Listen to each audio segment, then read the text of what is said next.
9 with what could have been a tragic situation that actually turned into a happy ending for a middle school student. NBC's Lilia Luciano has details on this. Lilia, good morning. Good morning to you, Matt. What happened to 12-year-old Kylie Shea isn't something most parents would think was even possible.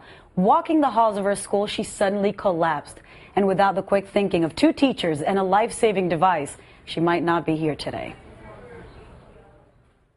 Until September 26, Kylie Shea seemed to be a perfectly healthy 7th grader.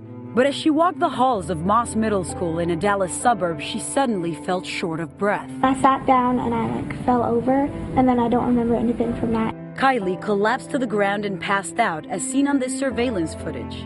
Her frightened classmates alerted gym teacher Kristen Goodgen, who rushed to find Kylie wasn't breathing and was turning blue. The 12-year-old's heart had stopped. Right away, I knew I had to get help. Fellow gym teacher Brent Reese arrived and immediately started CPR.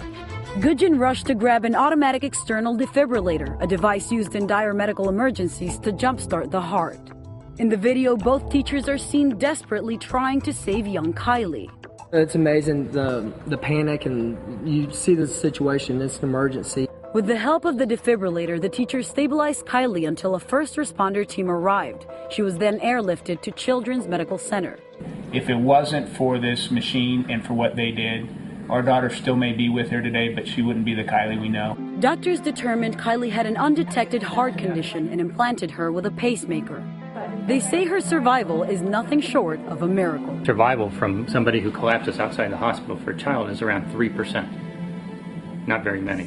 But in Kylie's case, 2 heroic teachers and a machine required in Texas public schools made all the difference. They had a hand in a miracle, and it's just thank you. I just want to say something simple like thank you.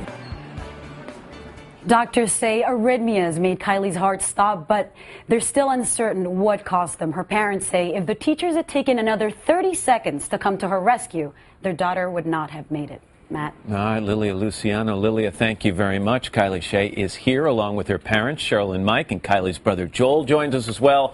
And I think we should call them the heroes in this story, Brent Reese and Kristen Goodgen. Nice to see you both. How are you feeling, first of all? Great. Yeah, I mean, I don't want to take too much notice of it, but you've got a scar here where they had this pacemaker put in, what, about a week ago? Yes. So you sore still? Are you feeling okay? I'm feeling great. Had you ever had anything like this happen to you before, Kylie? Any other time where you got dizzy or short of breath? Never. So this was out of the blue? Yes. And you say you remember kind of having a hard time breathing, and the next thing, the lights went out. And you don't remember anything after that until when? The helicopter ride. You woke up in the helicopter ride. Mm-hmm. And by that time, these 2 had already done what they did so well. Before I talk to them, Mom and Dad, I mean, you look at this videotape that we're watching right now. You weren't there. You were away at home or at work, and this is happening to your daughter. How does it make you feel? It's just so, it was such a shock because she had never had any problems before, had been cleared with a physical to take her strength and conditioning class, and we don't have any family history. But that she fell under the care of these people so quickly is just extraordinary. So Kristen, you're the first one who comes after Yes. Kylie passed out, and by the way, trained in CPR, right? Yes, sir. How important is that? Oh, extremely important. We get trained every 2 years, and that literally is what we fell back on. You know, it kept us calm. We had something to go back on to know what to do. But you realized pretty quickly this wasn't just a case of a child passing out. Right away. Right away. As soon as I walked up, she was having a little bit of convulsion, and within 5 to 10 seconds, she was out. And she started to turn blue. Yes. She wasn't getting oxygen. Brent, by the time you got there, you also trained in CPR. Yes, sir. Did the training just kick in? It did. You know, when I saw Kylie on the floor, just a million things are going through your head, and you just kind of go into shell shock, and you just kind of reboot.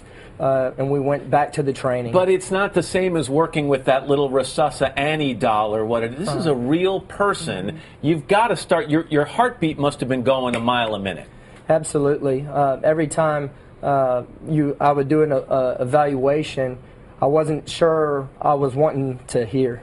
And then you get out, you got that AED, the automatic external defibrillator, and that thing, once you get it on, it kind of walks you through and talks you through the procedure, right? Yes, it does. It talked us through it, and one of the craziest things is it told us to shock, and we both looked at each other in shock, like, is this really what we need to do right now? Because it was evaluating based on the signals it was getting from Kylie, or not getting. Yes. It was evaluating her situation. Right. And so you got nervous when you applied that first shock that if her heart was actually beating, you could kill her. Absolutely, and that's in the video. I reach out to touch the button, and I pull back just a little bit, thinking those exact thoughts. How many times did you have to shock her? Twice. And on the second time, did you notice immediate improvement? Or Definitely. the responders came also, the first responders arrived at about that time? Around the same time they came. After the second shock, she started groaning, and we're still, thinking, did we do this right? And it worked. So. Mom and Dad in Texas, they're required to have these devices, right, in a school. What do you want to say about that? I think it should be a nationwide mandate. I think every state should be required to have these in schools and public places. And Dad, what about a nationwide requirement to have Kristen and Brent in every school across the country as well? Agreed. They're stuck with us. We're family, yes. I can imagine. You live through something like this, you get very close. Kylie, we are so happy that you're okay. All right, good luck to you. And Joel, good to have you. Must be awfully thrilled to have your sister around. Well, it's great to have you all here. Thank you so much.